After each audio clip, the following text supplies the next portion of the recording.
This is Fox 31 News.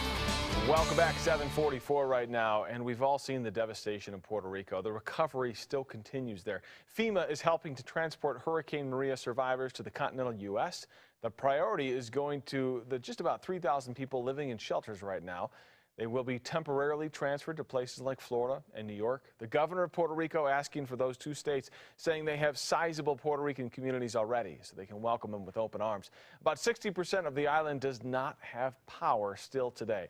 So one local doctor experienced the devastation caused by the hurricane firsthand.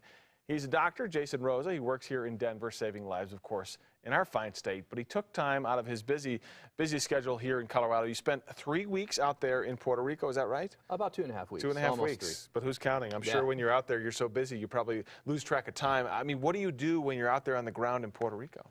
Well, we were with DMAT, so Disaster Medical Assistance Teams, federal team, and we were actually deployed up into the rural mountains in the central part of the island. So these are folks who have been blocked off since the hurricane hit.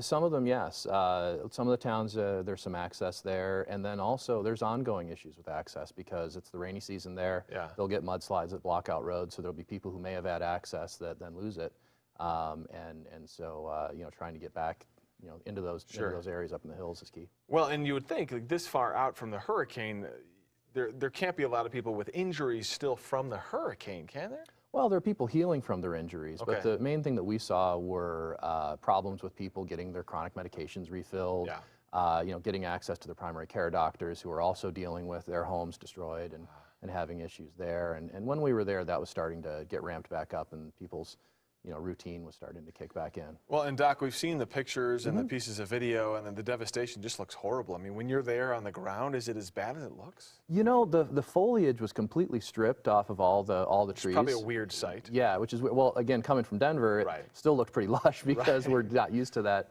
rainforest kind of look. Sure. But even, you know, we were then about 2 weeks after the storm, and a lot of the stuff was starting to grow back. But the big thing was, you know, seeing the big mudslides that just, it's very, very steep terrain, and the heavy water just brings, you know, tons and tons of mud down onto those roads that need to be cleared out. And so you're part of a team, you said a federal team, that is kind of on standby. When they need someone to go to a disaster area, you're one of the people they call. So you've obviously kind of put yourself out there as someone who wants to go to these types of situations. Does it feel good to be able to help people who, like you said, in some cases haven't even seen a doctor since the hurricane hit? Oh, it was deeply satisfying to be there and see that, and being able to help folks out.